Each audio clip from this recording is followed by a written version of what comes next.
श्री शिवाय नमस्तुभ्यम हर हर महादेव। दोस्तों, आप सभी लोग जानते हैं कि 11 मार्च 2036 यानी बुधवार को पड़ रही है चैत्र महीने की शीतला अष्टमी तिथि। और दोस्तों, ये वो तिथि है जो चैत्र महीने में पड़ने वाली सबसे बड़ी तिथि है, क्योंकि यह बुधवार के दिन पड़ रही है और इसका बहुत ही बड़ा और विशेष महत्व होता है। पूज्य गुरु जी ने कहा है, अगर कभी भी मौका लग जाए और चैत्र महीने की शीतला अष्टमी तिथि बुधवार को पड़ जाए तो आप लोगों को 11 चावल के दाने वाला उपाय तो अवश्य ही करना चाहिए। और इन दोनों का संयोग बहुत ही कम आता है। और दोस्तों, पूज्य गुरु जी ने अपनी शिव महापुराण की कथा में बताया है, इस दिन आपको 11 चावल दाने वाला उपाय तो अवश्य ही करना चाहिए, क्योंकि ऐसा दिन पूरे साल में सिर्फ एक ही बार आता है। और दोस्तों, आप सभी लोग जानते हो कि शीतला अष्टमी का अगर सबसे बड़ा कोई उपाय है तो वो 11 चावल के दाने वाला उपाय है। तो दोस्तों, इस शीतला अष्टमी के दिन आप लोगों को इस 11 चावल दाने वाले उपाय को जरूर करना है। बहुत सारे लोग होंगे जिन लोगों ने इस उपाय को न किया हो, मतलब पूरा साल निकल गया और उन्होंने किसी भी दिन इस 11 चावल के दाने वाले उपाय को न किया हो। पर दोस्तों, आपके पास एक आखिरी मौका बचा हुआ है, जो कि 11 मार्च के दिन है। तो इस दिन आप लोगों को इस वाले उपाय को जरूर कर लेना है। भले ही आपने पूरे साल भर इस उपाय को ना किया हो, पर अगर आपने इस चैत्र महीने में पड़ने वाली शीतला अष्टमी के दिन अगर इस वाले उपाय को कर लिया तो आपको इस उपाय को करने का वो फल मिलेगा जिसकी आपने कभी कल्पना भी नहीं करी होगी। इसीलिए आप लोग इस वाले उपाय को एक बार जरूर कर लेना, ताकि आप लोगों के हाथ से यह मौका ना जा सके और आपको इस उपाय को करने का फल मिल सके। दोस्तों, यह उपाय पंडित जी ने अपनी अभी की ही शिव महापुराण की कथा में बताया है, जिस उपाय को आज हम आपको बहुत अच्छे से समझाने वाले हैं। इस वीडियो को देखने के बाद इस उपाय को समझने के लिए आपको कोई और वीडियो को देखने की जरूरत नहीं पड़ेगी। तो चलिए दोस्तों, उपाय को शुरू करते हैं। देखिए, यह इस चैत्र महीने के बुधवार के दिन ये इतना खास होता है, इतना महत्वपूर्ण होता है। देखा गया है कभी कभी बड़े बड़े पूजा पाठ अनुष्ठान से जो मनोकामना पूर्ण नहीं होते, वो इस चैत्र महीने के अष्टमी के दिन एक छोटे से उपाय करने से ही आपकी मनोकामना पूर्ण हो जाती है। और बहुत सारे लोगों ने इस उपाय को किया भी है और उनको इस उपाय को करने का फल भी जरूर मिला है। अगर आप लोग भी इस उपाय को बुधवार अष्टमी के दिन करना चाहते हैं तो आप इस उपाय को पहले अच्छे से समझ लेना, सुन लेना, उसके बाद करना। आपको इस उपाय का फल जरूर मिलेगा। और इस उपाय को कर लेने से आपके घर में चाहे किसी भी प्रकार की दुख और समस्या क्यों ना चल रही हो, आपको उसका कारण भी नहीं पता है कि भाई ये समस्या किस कारण से चल रही है, उसका कुछ भी कारण हो सकता है, जैसे पितृदोष हो सकता है या किसी भी तरह का मंगल दोष भी हो सकता है। तो इस दिन आप लोगों को यह वाला उपाय कर लेना है। यह एक ऐसा उपाय है जिस उपाय को अगर किसी विशेष दिन पर किया जाए तो भाई उस विशेष दिन का जो है वह तो हमें मिलता ही मिलता है। पर हमने उस दिन पर इस उपाय को किया है तो हमें उससे भी बड़ा फल मिलता है, और फल बहुत जल्दी मिलता है, क्योंकि आप इस उपाय को बहुत ही बड़े और विशेष दिन पर कर रहे हो। तो चलिए अब उपाय के बारे में बात करते हैं, लेकिन उससे पहले आप लोगों को यह जानना आवश्यक है कि आखिर यह उपाय किस समय करना है, किसको करना है और कैसे करना है। तो चलिए हम आगे आपको वीडियो में एक एक करके बता देते हैं। लेकिन उससे पहले अगर आप लोग हमारे चैनल पर नए हैं तो हमारे चैनल को सब्सक्राइब कर लेना और इस वीडियो को लाइक करके कमेंट बॉक्स में श्री शिवाय नमस्तुभ्यम ओम नमः शिवाय जरूर टाइप कर देना। और अपने फायदे के लिए, गरीबी दूर करने के लिए इस वीडियो को पूरा देखकर जाना, तभी आपको लाभ की प्राप्ति होगी। यदि आज आपने वीडियो को बीच बीच में से देखा, काट काट कर देखा, तो आपको जीवन में कभी सफलता हासिल भी नहीं होगी। तो दोस्तों, इस 11 चावल के दाने वाले उपाय को हमें इस शीतला अष्टमी के दिन कैसे करना है, किसको करना है, किस समय करना है और कहां पर करना है, ये सारे सवालों के जवाब आपको इस वीडियो में मिल जाएंगे। और जो ये वीडियो देखेगा भाई, उसको 11 चावल के दाने वाला उपाय जरूर करना चाहिए, क्योंकि इस दिन एक चावल के दाने का भी बहुत ही बड़ा और विशेष महत्व होता है। और जब बात आ जाए 11 चावल के दाने की तो ये सोने पे सुहागा वाली बात हो जाती है, और ये एक बहुत ही बड़ा उपाय हो जाता है इस बुधवार अष्टमी तिथि का। तो अब दोस्तों, इस 11 चावल के दाने वाले उपाय को आखिर करना किसको है, सबसे पहले हम लोग वो बात जान लेते हैं। तो देखो, घर की जो बड़ी माताएं बहनें होती हैं, उन माताओं बहनों में से कोई भी एक बड़ी माता बहन इस वाले उपाय को कर सकती है। और दोस्तों, अगर आप चाहें तो अपने घर में से सभी सदस्यों को भी इसको करवा सकते हैं। अगर किसी व्यक्ति की खुद की कोई मनोकामना है, खुद की कोई दुख और परेशानी है जो कि वो अपने लिए ही करना चाहता है इस वाले उपाय को, तो वह खुद अपने लिए भी कर सकता है। बाकी अगर कोई घर में से ऐसा है जो कि अपने पूरे घर परिवार की सुख और शांति के लिए ये वाला उपाय करना चाहता है, तो भाई वो भी कर सकता है, उसमें भी कोई दिक्कत वाली बात नहीं है। कहने का मतलब यह है कि इस उपाय को हर के सदस्य भी कर सकता है, और पूरे घर परिवार के सदस्य के लिए घर की बड़ी माताओं बहनों में से कोई एक माता बहन भी कर सकती है। माताएं बहनें अगर घर में उपस्थित ना हो या वो ये वाला उपाय ना कर पा रही हो, तो फिर घर का कोई बड़ा सदस्य भी इस 11 चावल के दाने वाले उपाय को कर सकता है, चाहे फिर वो पुरुष ही क्यों ना हो, उसमें कोई भी दिक्कत वाली बात नहीं है। अब दोस्तों, इस 11 चावल के दाने वाले उपाय को हमें करना कहां पर है, हमें इसे शिव जी के मंदिर में जाकर करना है। बहुत सारे लोग प्रश्न करते हैं उपाय को करते समय, क्या हम इस उपाय को घर पर कर सकते हैं? तो इस वाले उपाय को आप घर पर नहीं कर सकते हो। इस वाले उपाय को करने के लिए आपको शिव जी के मंदिर ही जाना पड़ेगा। उसके बाद में दोस्तों जो अगला प्रश्न निकल कर आता है वो ये आता है इस उपाय को लेकर कि आखिर इस उपाय को हमें किस समय करना है, सुबह के समय करना है कि शाम के समय करना है? तो देखो इस वाले उपाय को आप लोग सुबह के समय भी कर सकते हो और शाम के समय प्रदोष काल में भी कर सकते हो।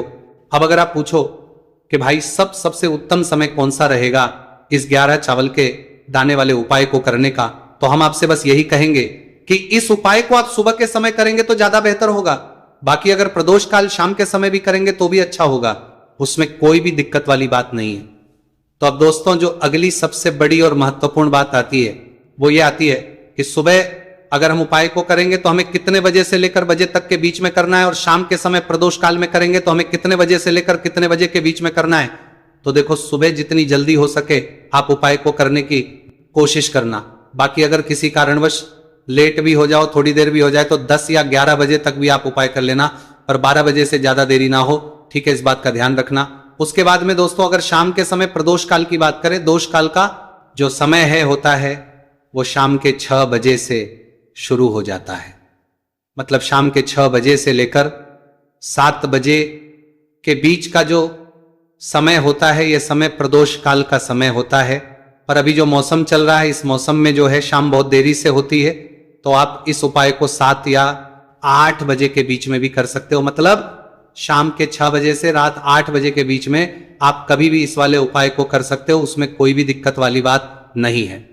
अब दोस्तों यहां पर इस उपाय को लेकर एक और सबसे बड़ी बात यह निकल कर आती है कि इस 11 चावल के दानों को हमें लेना कहां से होता है और हमें इस उपाय को करने के साथ में क्या और कुछ भी सामग्री ऐसी होती है जो शिव जी के मंदिर लेकर जानी है। तो देखो यहां पर हम आपको बता दें, सबसे पहले आप लोग ये जान लो कि ये जो 11 चावल के दाने वाला उपाय है, सिर्फ और सिर्फ आप उपाय की सामग्री लेकर कभी भी शिव जी के मंदिर मत जाना, क्योंकि हमें भगवान के सामने ये नहीं दर्शाना है कि अगर हम भगवान शिव जी के मंदिर आए हैं तो अपने फायदे के लिए आए हैं। तो इसलिए जो भी पूजन सामग्री है, उपाय सामग्री है 11 चावल के दाने, इसके साथ में आपको पूजन सामग्री भी जरूर लेकर जाना है।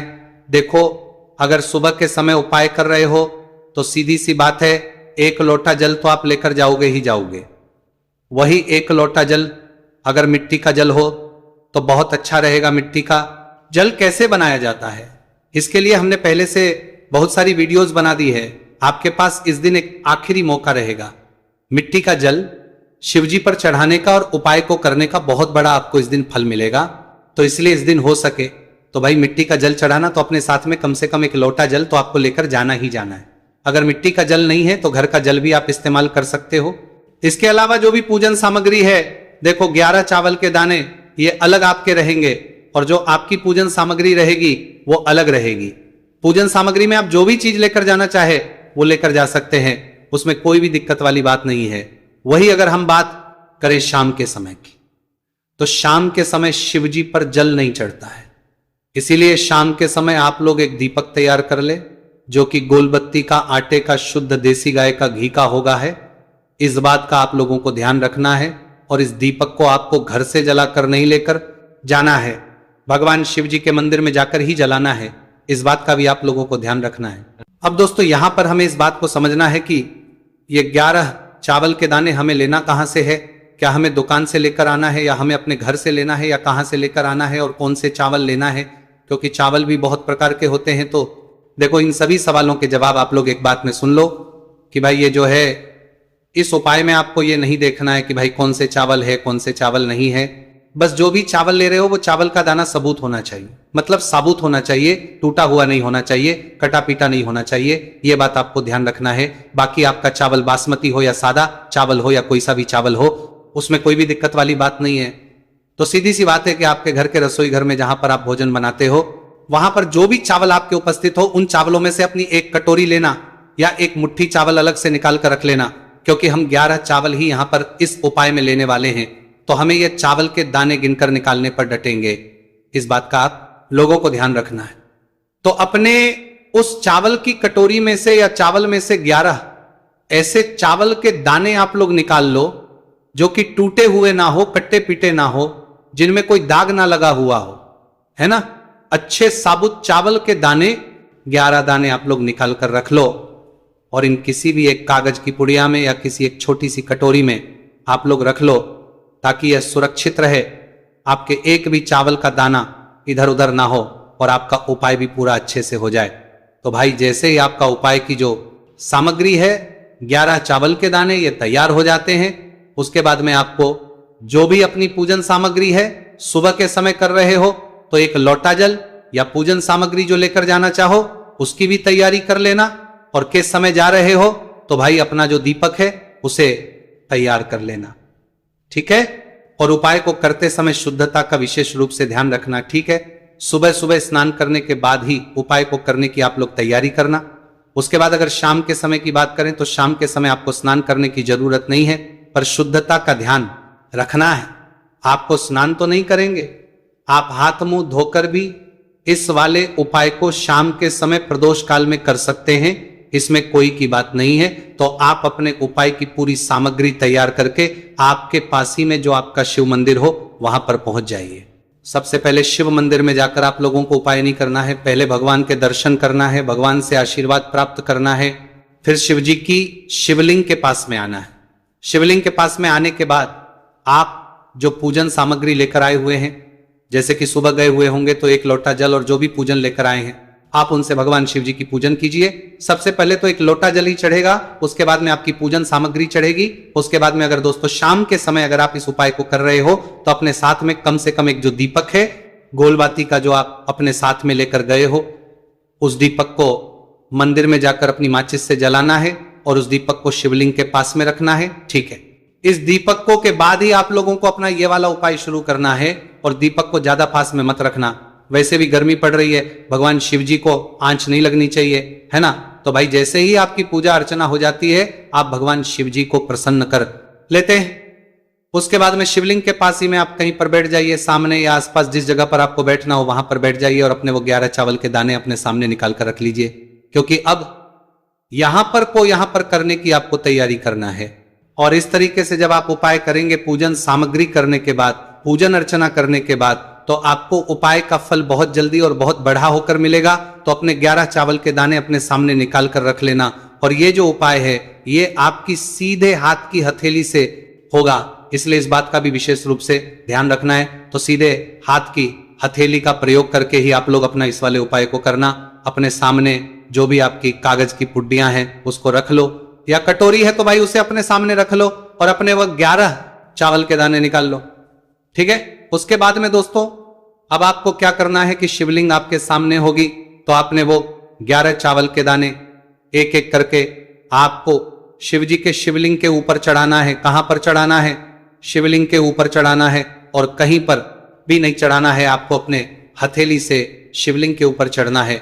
भले ही फिर वो अपने आप जलाधारी पर गिर जाए या मतलब वहीं पर गिर जाए, उसमें कोई दिक्कत वाली बात नहीं है, पर आप चढ़ाओ शिवलिंग के ऊपर ही। तो आपको क्या करना है, अपना पहला चावल उठाना है, श्री शिवाय नमस्तुभयम बोलना है और शिवलिंग पर चढ़ा देना है। इसी तरीके से दूसरा चावल का दाना उठा है, शिवलिंग पर चढ़ाना है और मंत्र बोल देना है, और फिर तीसरा चावल का दाना उठाना है, श्री शिवाय नमस्तुभयम बोलना है और चढ़ा देना है। इसी प्रकार से आपको पूरे 11 चावल के दाने एक एक करके शिवजी के शिवलिंग के ऊपर चढ़ाना है और भगवान से प्रार्थना करते जाना है। मतलब प्रार्थना तो आपको आखिरी में करना है, पर हर एक के दाने को चढ़ाते समय श्री शिवाय नमस्तु भयम जरूर बोलना है।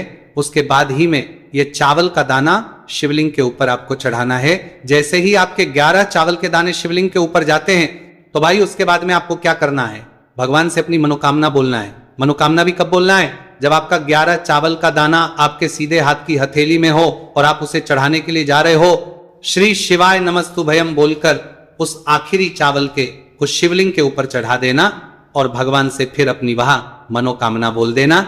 जिस मनोकामना के लिए आप लोग अपना ये वाला उपाय कर रहे हो, जिस भी दुख और परेशानी के लिए आप लोग अपना ये वाला उपाय कर रहे हो, उसके बाद में जैसे ही आप अपनी मनोकामना बोल देते हो, आपका ये वाला उपाय पूरा हो जाता है।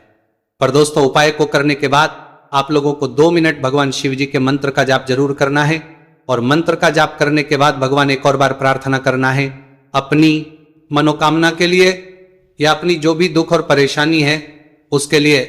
इसके बाद में आप लोग भगवान को देखकर, भगवान से प्रार्थना करके, उनसे आशीर्वाद लेकर वहां से उठ सकते हैं और अपने घर पर जा सकते हैं।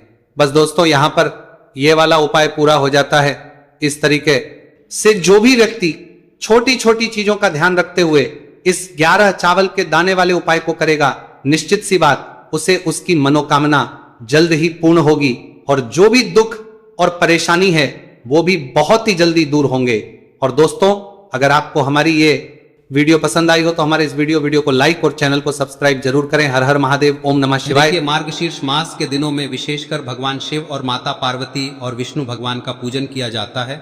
अब साथ ही साथ पूर्णिमा का दिन भी पड़ गया है, तो ऐसा समझ लीजिए आपके जीवन में धन भी आएगा, सुख भी आएगा, धन बढ़ेगा भी, और साथ ही साथ आपके जीवन के सारे संकटों को भगवान शिव जी दूर कर देंगे। तो चलिए सबसे पहले बात कर लेते हैं सबसे पहले उपाय की, जो कि गुरुवार वाले दिन आपको विशेषकर करना है। और इस उपाय को करने से आपकी कोई भी ऐसी इच्छा, कोई भी विश जो अभी तक अधूरी है, पूरी नहीं हो रही है, तो आपकी बड़ी से बड़ी विश और मनोकामना भी पूरी हो जाती है जब आप गुरुवार पूर्णिमा वाले दिन इस पहले उपाय को कर लेते हैं। तो देखिए, आप सभी जानते हैं कि श्री हरि विष्णु जो है उन्हें तुलसी दल सबसे प्रिय है। बिना तुलसी माता के श्री हरि विष्णु अधूरे हैं, और बिना तुलसी पत्तों के श्री हरि विष्णु का भोग अधूरा है। अब श्री हरि विष्णु को प्रसन्न करके आप अपनी किसी भी मनोकामना को पूरा कर सकते हैं, क्योंकि श्री हरि विष्णु प्रसन्न हो गए तो आपकी कोई भी विश और इच्छा, मनोकामना अधूरी नहीं रहेंगी। तो आपको तुलसी के 5 पत्ते लेने हैं। अब ये 5 तुलसी के पत्ते जो आपने लिए हैं, ये 5 तुलसी के पत्ते आपको श्री हरि विष्णु को अर्पित करने हैं। अपने घर के मंदिर में ही ठीक है, ऐसा आपको करना है। आपके घर में श्री हरि विष्णु की कोई मूर्ति है, प्रतिमा है, वहां पर यह 5 तुलसी के पत्ते आप रखें, और साथ ही साथ एक देसी घी का दीपक गोल बाती का आपको लगाना है, और ओम नमो भगवते वासुदेवाय नमः इस मंत्र का आपको 11 बार जप करना है। देखो मंत्र कौन सा है, ओम नमो भगवते वासुदेवाय नमः, और फिर श्री हरि विष्णु से अपनी विश, अपनी इच्छा, अपनी मनोकामना कह देना, और फिर देखना आपकी विश और इच्छा, जो भी आपकी मनोकामना है, जो भी अपने जीवन में आपको चाहिए। अगर निर्धनता बहुत है, आप अपने घर से गरीबी को दूर करना चाहते हैं, या फिर धन आपका बढ़ता नहीं है, आप चाहते हैं कि आपका धन बढ़े, या फिर आपके घर में फिजूल खर्ची बहुत होती है, पैसा आपके पास नहीं रुकता है, आप चाहते हैं कि पैसा आपके पास रुके, या फिर घर में कोई व्यक्ति ऐसा है जो बहुत बीमार रहता है, या फिर किसी का विवाह नहीं हो पा रहा है, तो जो भी आपकी इच्छा है, जो भी आपके विश है, बस एक बार श्री हरि विष्णु से कह दें। दिन है, साथ ही 7 साल का सबसे बड़ा दिन है। यह दिन इतना उत्तम है कि जो आप श्री हरि विष्णु से मांग लेंगे, जो उनसे कह देंगे, वह आपकी विश, आपकी मनोकामना को बहुत जल्दी पूरा कर देंगे। तो यह पहला उपाय है। चलिए बात करते हैं दूसरे उपाय की। देखो, यदि आपके जीवन में आर्थिक संकट बहुत अधिक हो रहे हैं, धन की समस्या लगातार जीवन में बनी हुई है, एक एक रुपयों को प्राप्त करने के लिए आपको बहुत अधिक मेहनत कर रहे हैं, तो आज रात्रि में सोने से पहले आपको हो यह चमत्कारी दीपक का उपाय अवश्य करना है। या फिर यदि आपका जो व्यापार है